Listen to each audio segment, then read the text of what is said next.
Everyone has the same 5 core areas of their life that ultimately determine how happy they'll be. Unfortunately, most of us have developed failure habits in each, and it's Will Moore's mission to help replace those with success habits to maximize momentum. After exiting his business for a combined 9-figure sum, Will learned it's not just about becoming an entrepreneur of your career, but an entrepreneur of the most important business you'll ever run, your life. And to crush it in your life requires firing on all cylinders in your 5 cores by continually taking action, building habits, and maintaining balance in each.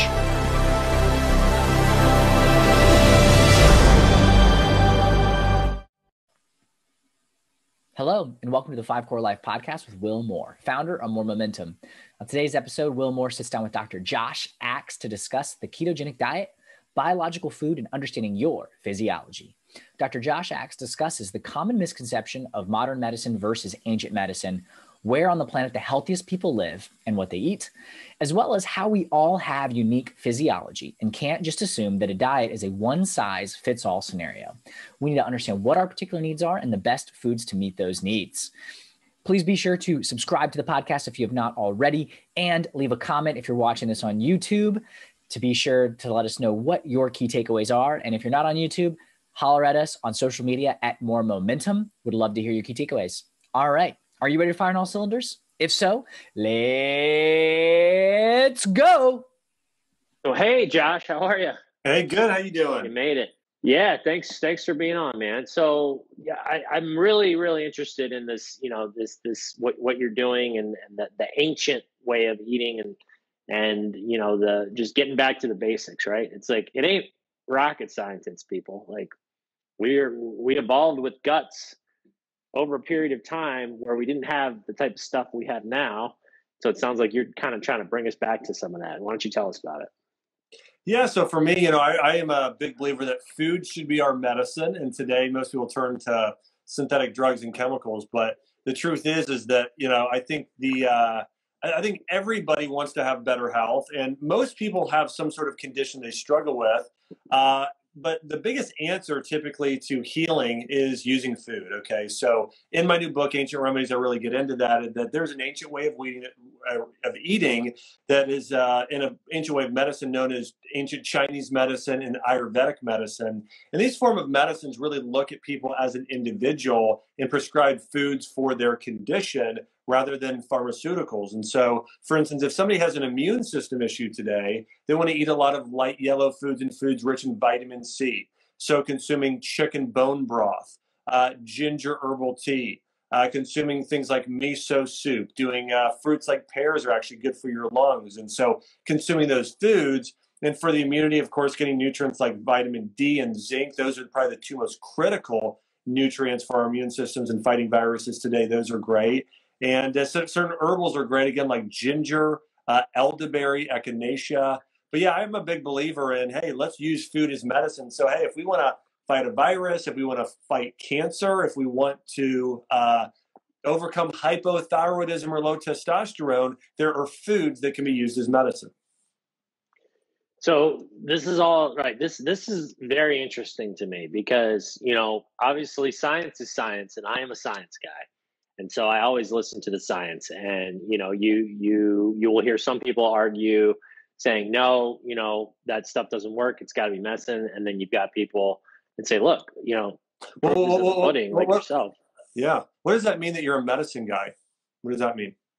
Or a science guy? What does that mean you're a science guy, not a medicine guy. I'm a science guy, meaning I believe in actual science versus people's opinions. Has this been documented? Has it been proven? Is this something that, you're just have a hunch on versus this is something that you've actually, there's been, gone through the scientific process. And so, food is one of these things where I am a big believer in the power of food and what it can do for you. I know personally changing my diet over the last 10 or so years since I started getting a little bit older and was no longer able to get away with eating 10 cheeseburgers at one sitting, I used to be, right? Like we all used to be able to do without it catching up to me. And so, and just the way you feel, the energy you get, certain foods. And one thing I want to talk to you about with all this is, definitely, I want to dive more into the science, the healing of the food, Yeah. but also just in general, the fact that everybody's built differently. So when you're talking Yeah. about foods like zinc and magnesium, what did you say? Vitamin D, zinc, being two of the main ones. Is that for everybody? Is that a blanket statement, or is it like, okay, well, for most people that's the case, but certain people, they're going to want to take more of these types of supplements or focus more and eat Yeah. these types of foods? Yeah, well, you're absolutely right. I mean, everybody's uniquely wired. Everybody has a greater degree of different deficiencies. When I'm quoting vitamin D and zinc, that is, you wanting to know the science, it's very much that actually the studies that have come out recently have been overwhelming for vitamin D for COVID. And so anyways, that being said, vitamin D definitely has the most research behind it, followed by zinc. And then there's some other ones like vitamin C's in there, vitamin A's in there, quercetin, which is a compound found in onions and citrus fruits. That's another one people are seeing. But all that being said, if you want to know the research, vitamin D overwhelmingly has the most medical research on COVID possibilities, and the most research is in the works. It's recommended by not only myself but Dr. Mark Hyman, Dr. Stephen Gundry, a lot of medical doctors are recommending that as well. So all that being said, those nutrients in particular are probably the strongest for strengthening your immune system. Zinc, and here's the other thing I just want to mention about science. One, I think when people say hey, I like science, it's you're just prescribing to a particular type of reasoning, and you like Western reasoning and more modern science. Because when you look at ancient Chinese medicine, which has been around for around 3,000 years, there's a lot of ego in the conventional medical system today that would say, oh, those people in China historically, they don't really know what they're talking about. People wouldn't say that, but that is the ego that's within our current medical system today. Is that, I mean, look at Israeli medicine and Japanese medicine in Switzerland and Germany. In many cases, they're further along than American medicine. So Americans tend to have a lot of ego with this stuff. But it's like, how do you come to your conclusion? So today you have a pharmaceutical company who essentially is biased. We're talking about $1 trillion industry. I mean, they have passed numerous drugs that have murdered millions of people. I mean, Vioxx was a drug that killed 80,000 people and it taken off the market. So all that being said, like, we've got to be careful of that versus, okay, what is ancient forms of medicine? What's Chinese medicine and Ayurveda? They're 3,000-year-old forms of medicine that have been proven through individual case studies. They're not double-blind studies like we do today, but they really look more like what's the pattern going on. The big difference is hey, when you look at Western science today, everything is looked at under a microscope. The danger in only looking at things under a microscope or looking at a single thing of blood work is that you completely miss the big picture perspective. So, a prime example of this is, hey, let's look at the research for clinical depression and let's prescribe an antidepressant. And that's the only thing we do, period, because that's what the science says. You know what else history says and common sense says is that, okay, what's the root cause of depression? Well, according to Chinese medicine, it's not letting go of the past. You've had a trauma, a hurt, unforgiveness. There's something in the past that you're still living with today, and that actually affects your immune system. And they also would say, hey, there is a deficiency of fats because that's what your brain's made of. We need omega-3 fats. There are certain herbs that have been used throughout history, like ginkgo biloba, lion's mane mushroom, for supporting mood. There's essential oils. Less research there, but those were used in Ayurveda and Egyptian medicine and Greek medicine. So all that being said, I just think it's important to just clarify. I think that a lot of times we think that, hey, just because a study was published in JAMA or New England Journal of Medicine, it's just important to know where the information comes from. I think it's also important to think with a big picture perspective, because the biggest weakness of our medical system today is that, hey, I'm giving you a drug which is actually going to have, by the way, there's not a drug without a side effect. There's not a single medication that doesn't deplete your body of nutrients. For instance, statin drugs today completely deplete your body of coenzyme Q10 and magnesium. So now you have a greater risk of a heart attack, actually, if you take a cholesterol-lowering medication. But again, nobody reads the fine print. They actually say it, in the fine print and all these commercials, but not everybody reads the fine print. So, You know what? This is a really, I love that you said that. And thank you for saying that, because, right, I don't think it's a black and white line. And right now, especially with the political climate, not of just the United States, but the entire world, when you use the word science in particular, it's a hot button, right? And it shouldn't really be a hot button. The way you described it was perfect, which is sort of like, look, you know, at the end of the day, right, there's going to be a study that says this, but there might be another study that says this. You need to look at the big picture. You need to take the 10,000 foot view, and you need to consider all factors. Plus, you know, you got big pharma who's paying tons and tons of money and doing all sorts of stuff that's not okay and is hurting us probably more than it's helping us, and just making gazillions of dollars off it. So yeah, thank you for saying that. Because can you imagine a world like today, our entire, hey, how are we going to take care of, you know, of the world in terms of health? What are we going to do for healthcare? What's our most effective thing? We're going to have people put on masks and isolate, and we're going to, you know, come up with a medication or a shot, something like that. Like that's a very Western way of thinking, the way we're doing today. I just want to share. I'm not telling everybody to do this. I'm not even recommending this because I'm, you know, the censorship today. But all that being said, I think it's important to remember, if we're talking about an ancient perspective and a big picture perspective, who's really at risk here?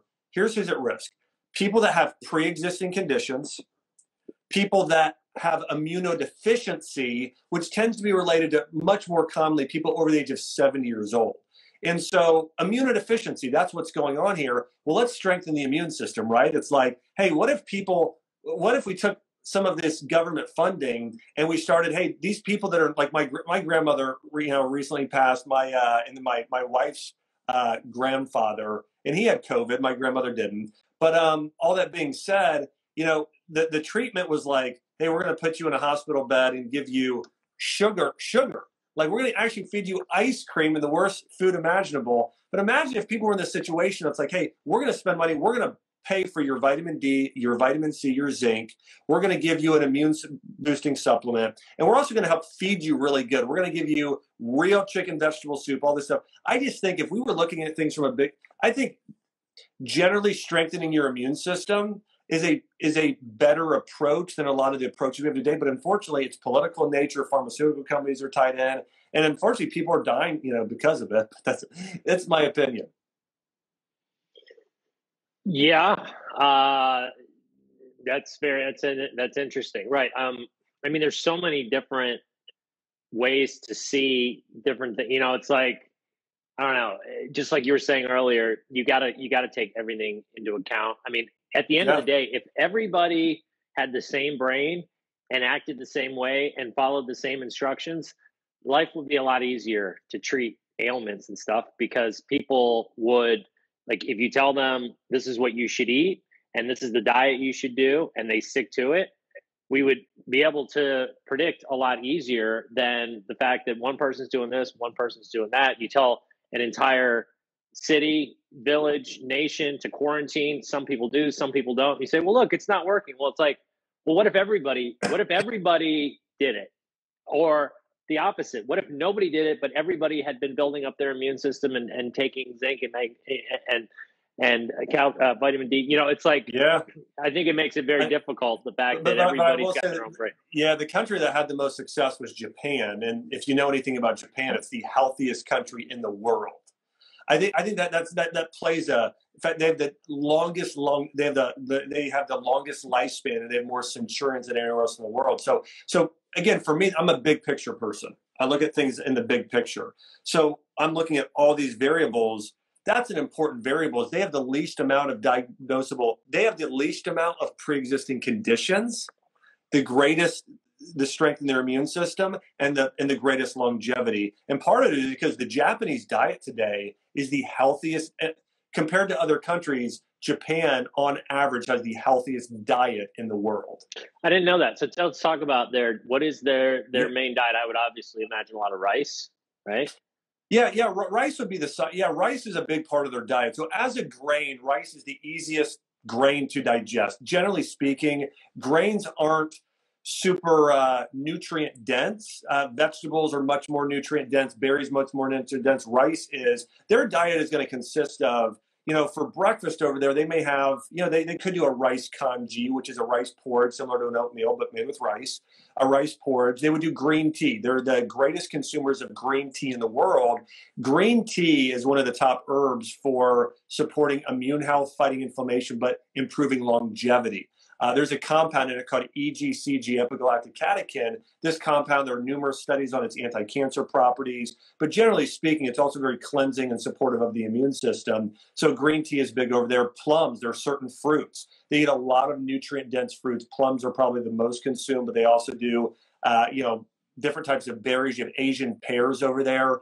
Pears are a good food for the immune system. So there actually are a lot of specific types of fruit.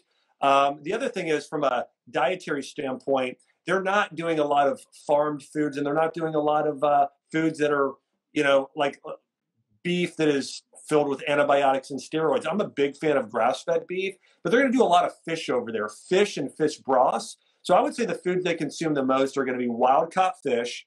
They eat a lot of seaweed.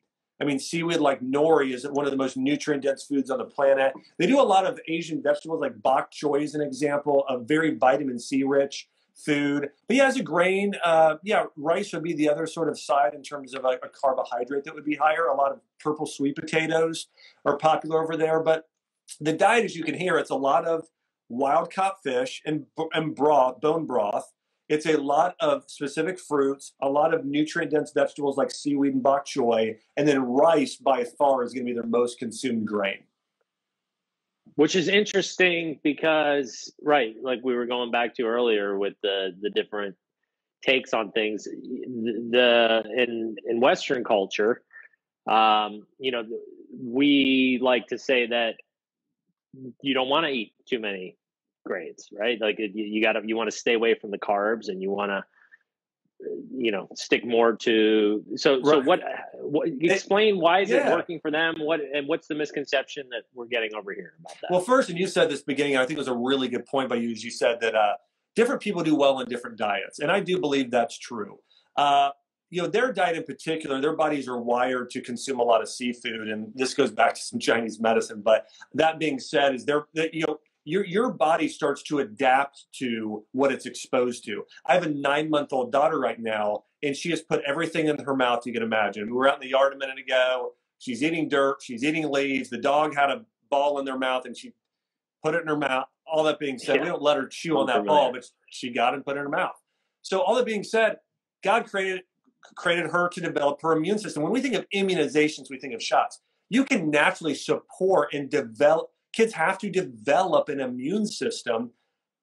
Why do kids put that in their mouth? Because that's actually what strengthens their immune system. They build up. It's sort of like, I'm thinking about the movie The Princess Bride, when the guy builds up the, not the arsenic, but the, whatever the tolerance is to the poison. Oh yeah. And then he's immune. He built up a tolerance. He built up an immunity to that poison. Our bodies do that, okay? So when you eat certain foods, your body builds up a tolerance. It learns how to digest them. And all that being said, people in Japan are going to be able to tolerate many of those foods in just a different way than we do. But all that being said, rice is one of the healthiest grains. I mean, brown rice and the other thing is it's the easiest of all grains to digest. So all that being said, yeah, they eat rice, and I think it depends on the practitioner, right? We've got medical doctors prescribing keto diets, medical doctors prescribing vegan diets like Dean Ornish. You've got others, a lot that I know, more paleo.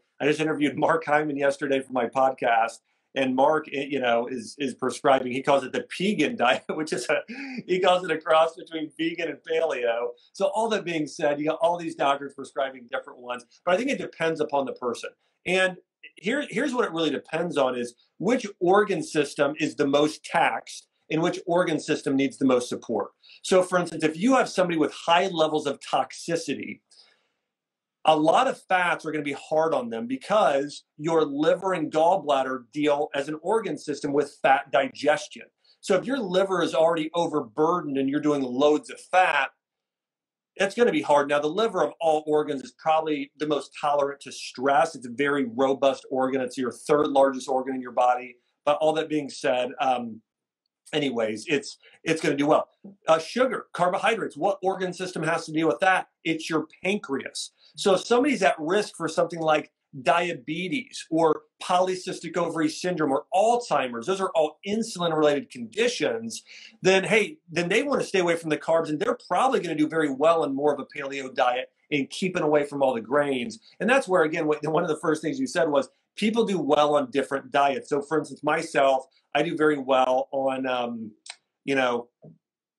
not eating a lot of fat. Okay. I eat some fat. I do really well with coconut oil, really well with some olive oil. But if I'm doing loads and loads of animal fats or even butter or that sort of thing, I just don't tolerate it well. But I know somewhere my business partner, Jordan Rubin, he eats a lot of raw dairy products and raw cheeses, and hey, his body tolerates it well. So I do think one of the most important things we can do as well is listen to our bodies, because we've all done this, right? Hey, your friend did a diet and they're doing fantastic on it. Right. And you try the same thing and you're like, you know what? I've put on 10 pounds and now I've got digestive issues. So, and that's one of the things I do cover in my new book here, Ancient Remedies, is it's a personalized diet. And it's based off of ancient Chinese medicine. And if anybody's ever taken a quiz like Enneagram or a DISC profile or Myers-Briggs, where you take a personality profile, you'll learn, it's amazing how accurate those are of learning about, oh, I'm wired this way to react a certain way emotionally, or I'm introverted or I'm extroverted. And Chinese medicine did this over 3,000 years ago. It's called the 5 elements, and Ayurveda did it, and it was called the doshas. But basically, it is related to different people are wired a different way and will do well on certain diets. So like I have a diet in this book for people that really need to support immunity, a diet for people that need to support detoxification, a diet for people that really need to support hormonal balance, a diet for people that really need to focus on their brain and their cardiovascular system, and one for really adrenal and thyroid. So you're right. I mean, everybody's different. And, again, I think the two things people tend to do the best with are vegetables and wild organic meat and some fruit. I would say if people can focus on getting those three, that tends to lead to the greatest level of health, generally speaking. So vegetables, wild, organic. And I would say low glycemic, nutrient dense fruits. And so that would be blueberries, raspberries, figs, that sort of thing would be. And why not the apples, the oranges? You know what? People are going to tolerate those very, very well too, for the most part. I would say that the fruit that some people have to be careful with is some of the tropical fruits like bananas. In Chinese medicine, and you'll notice this, the texture means something. Like bananas, they're almost slimy and mucousy.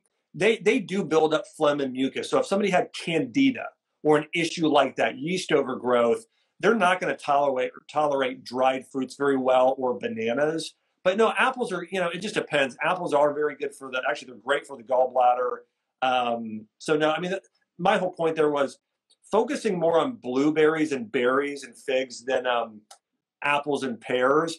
There's just a much higher degree of antioxidants, and those have led to longevity. They're also lower on the glycemic index, so they're just going to create less of a blood sugar spike. But I think apples are great, but blueberries are probably, generally speaking, just a little healthier. Okay, that's good information. So I want to make sure I got that. The three top foods you'd recommend, you said, were vegetables, and then what was this? What the second was? Wild organic what? Yeah, I would say organic meat. I would say wild caught salmon, grass-fed beef, free range, chicken would be up there. Just nothing pumped with a lot of steroids. Hormones. Yeah. Don't recommend that. And the bigger thing is actually what they eat. There's a principle, and I talk about it in my book, but it's you are what you eat what they ate. So if cows eat grass, their tissues are full of omega-3 fats. If they eat grains, their tissues are actually primarily omega-6 fats. So what the animal actually eats, that's why that term grass-fed actually means something and matters, is if you eat it, it's going to be anti-inflammatory if it's grass-fed. If it's grain-fed, it tends to be very inflammatory and one of the greatest, factors in heart disease.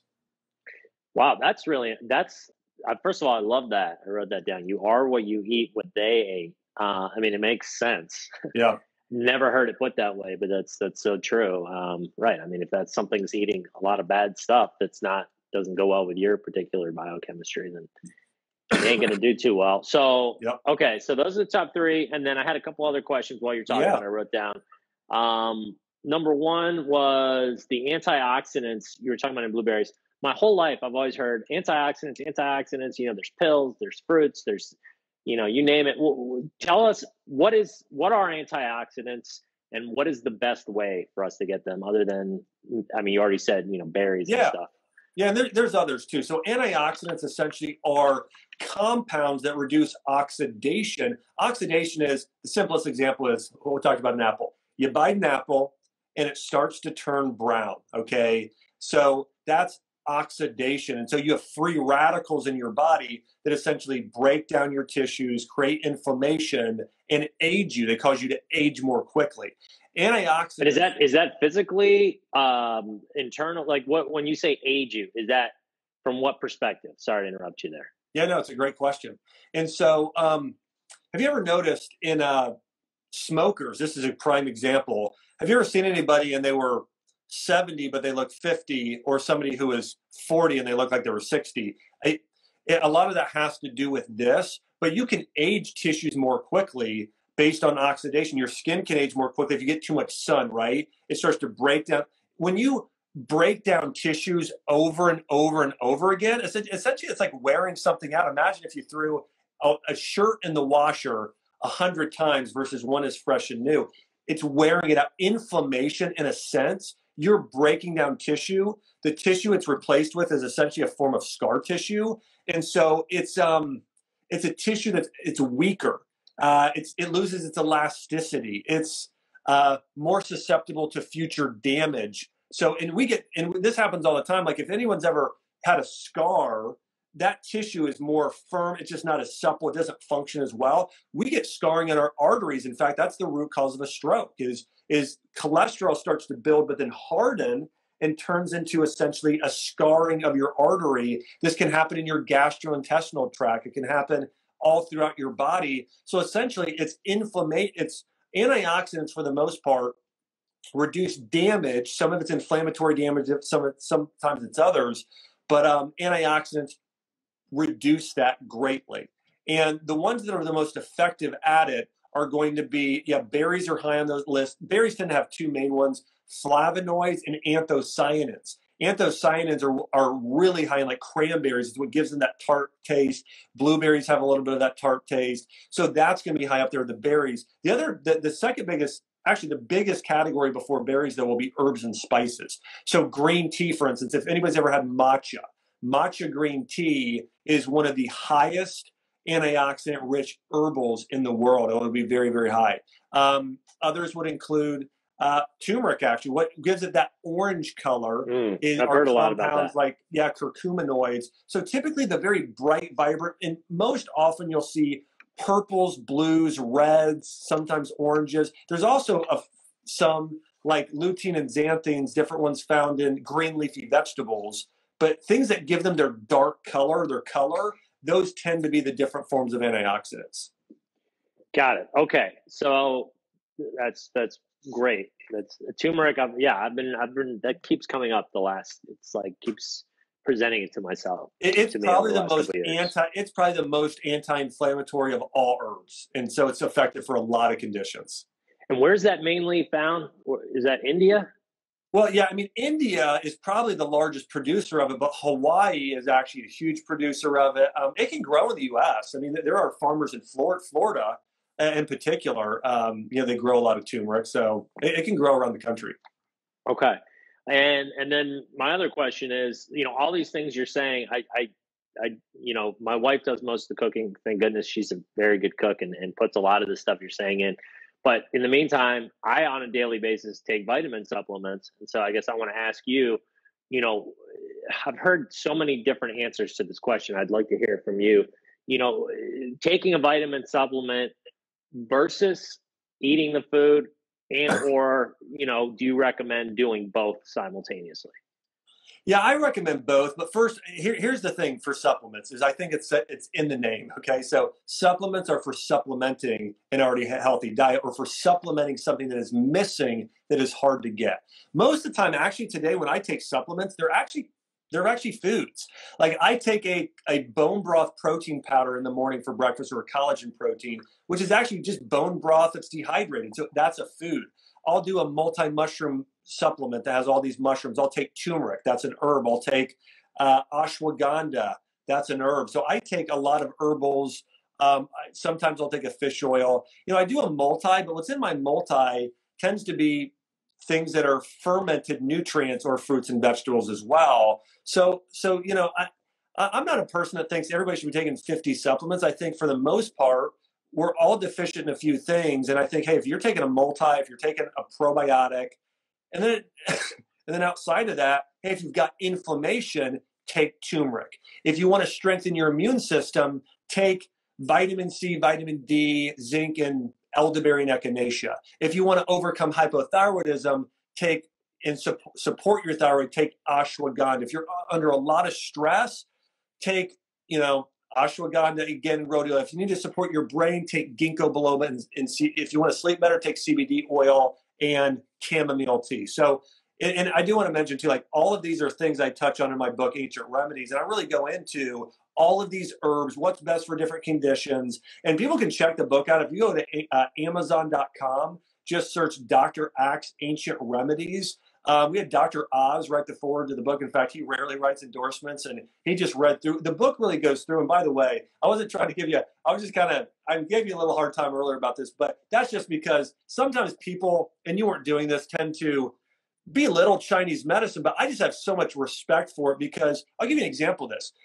9 years ago, a medical study came out. I believe it was the New England Journal of Medicine, and they said we had a breakthrough. We found that black pepper, a compound in a piperine, when you consume it with turmeric, it increases the absorption by 154%.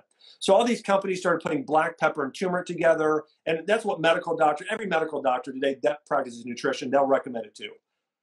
The ancient Ayurvedic remedy for inflammation it's a recipe called turmeric golden milk or turmeric golden tea, and it is turmeric, a warming spice blend of black pepper, ginger, and long pepper, and then they have you consume it with a healthy fat like ghee or coconut milk. They knew this 3,000 years ago, and today we're like, oh, we had a breakthrough, and it's like, yeah, I mean, you're about 3,000 years behind in certain cases. So all that being said, I hit on all this sort of stuff in the book. I think people, when they read the book, they'll be blown away by it. If people really want to learn more about what I'm talking about, and really, if you want to, it also acts as a reference guide. And I go through for many conditions the exact supplements to take, the exact herbs. So if somebody has hypothyroidism or arthritis or low testosterone, whatever it is, I go through the exact top 5 herb supplements, things to overcome it. And again, people can check it out. It's Ancient Remedies. You can go to Amazon.com or your local bookstore or BarnesandNoble.com and buy it on there. But anyways, I'm a big believer. Hey, if we start using food as our medicine, that's what Hippocrates said. The last thing I'll say.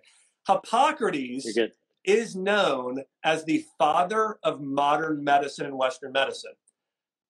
But I've read all about Hippocrates. And if he were practicing today, you know what they would say? He practices natural medicine, Eastern medicine, food is that's what he practiced. That's what he practiced.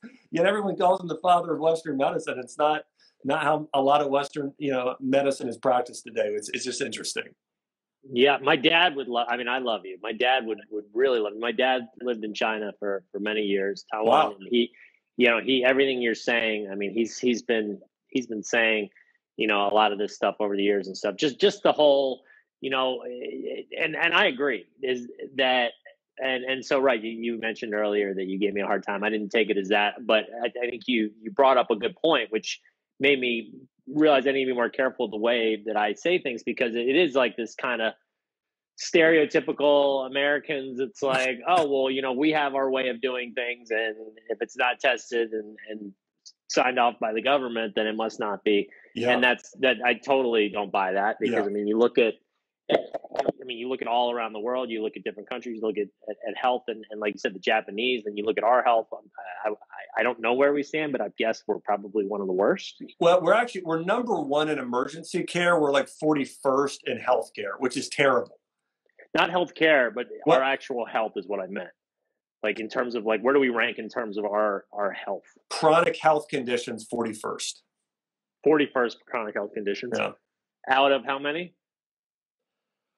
Well, I mean, of course, there's 300 some countries, but in first world countries, you know, closer to the in the back half. I mean, that's the key. First world Yeah. countries, because when you think about the fact that for the most part, we can get our hands on just about anything Yeah, we want, of course. and then we're still says a lot. And so, right, I mean, and now my other big question that I had that this ties into is, you know, how do you know?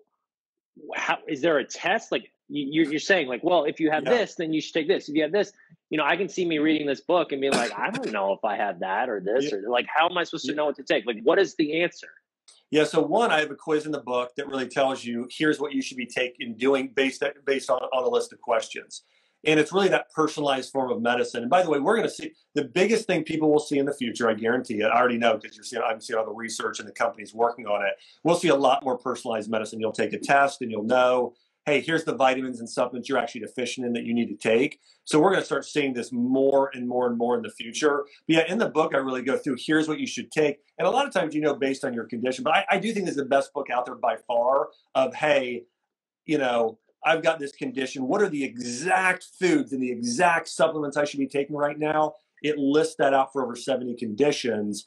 And so I think that's a pretty good answer. That's a great, yeah, thank you. So I'm going to get the book for sure, because I want to know, like, right, like I'm taking supplements that I feel like I've been taking for 15 years, and maybe I don't need one at all. Maybe, you know, one's actually having a negative effect on me. Like, and I can't tell you how many people, well, I'm sure you could tell me more so how many people do that. I'm sure it's the vast majority, if they're even taking supplements, which is, most people probably don't even do that. But then if they do, they're probably most likely not even taking the ones that are necessarily going to have the most impact on them. Yeah, but the good news is that a lot of these supplements, they are more gentle on your system. But yeah, there are definitely people taking things that they don't need to take. I think on the other hand, though, there's a lot more people not taking things that they probably should be taking. But that definitely can come up. So you'd err on the side of take it versus not take it? Well, my answer would be a multivitamin, generally speaking, I think is a pretty safe and effective thing to take. But let me say this. If you compare America to Japan, for instance, Japan, their intake of herbs and spices, so turmeric and cinnamon and garlic and ginger, is much higher than ours. I mean, it's not even close. In fact, there's a book that came out many years ago, but it was called the Okinawan Diet. And Okinawa, as a city, has the longest lifespan in the whole world. And of course, as I mentioned before, it was in Japan. But they found that men in their 70s in America were consuming about 1/8 of the antioxidants and nutrients that men were in Okinawa, that were over 100. And they were looking at it was really incredible. So all that being said, generally speaking, so I'm not saying supplement. When I say supplements, partly too, I'm talking about just foods that are in supplement form. Turmeric is a food in a way. Ginger is a food. You know, bone broth. You know, collagen. These things are actually foods. So I'm not a big take super high doses of vitamins. I actually don't think that's very effective. But I'm more get more of these really nutrient dense foods in our diet. I'm glad you clarified that. Yeah. So that just shows my lack of education with this particular. Well, no, you're actually right. I just wanted to clarify. So, I mean, it's when people think of supplements, they do think of exactly what you said, vitamins and nutrients. But what I try and get people to do is more foods in supplement form, the things that we're missing there as well. And by the way, I got to run because I got an interview I got to jump on too. Yeah, no problem, man. Well, this was great. I really appreciate it. And I was 10 minutes late, so totally get that. Check out his book. Dr. Axe, Ancient Remedies. You can get it on Amazon, Barnes & Noble, all these different places, draxe.com. Thank you for coming on. I'm definitely going to check it out. I learned a lot today. And I truly appreciate your time, brother. Awesome. Hey, thanks so much for having me, everybody. And hey, we'll chat soon. Excited to hear what everybody thinks of the book. Thanks so much. Yep. And I will save this. I see people keep asking. It'll be saved. All Thanks so much. See you. Take care. Thanks. That's it for today's episode of the 5 Core Life podcast with Will Moore, founder of More Momentum. I hope you enjoyed today's episode. If you have not already, please make sure to subscribe and follow the podcast wherever you are listening or watching. This so that you get notified when new episodes air every week. And if you've not joined the 5 Core Life Facebook group, I encourage you to join that and see what all of the fuss is about. There's some awesome content designed to get your momentum going, including a monthly giveaway to win a complimentary coaching call with the Will Moore. The Facebook group is currently the only place to get Will's dedicated attention on your 5 core journey. If you're feeling stuck or just want someone to cheer you on, then that is the place you need to be. There's nothing like a community of people on the same journey to get you fired up, kicking butt, and taking names. So come join us. Get moving. Gain momentum. Join the movement. Join Emmett by going to moremomentum.com to take a free life evaluator quiz on where you currently stand in each of your 5 cores.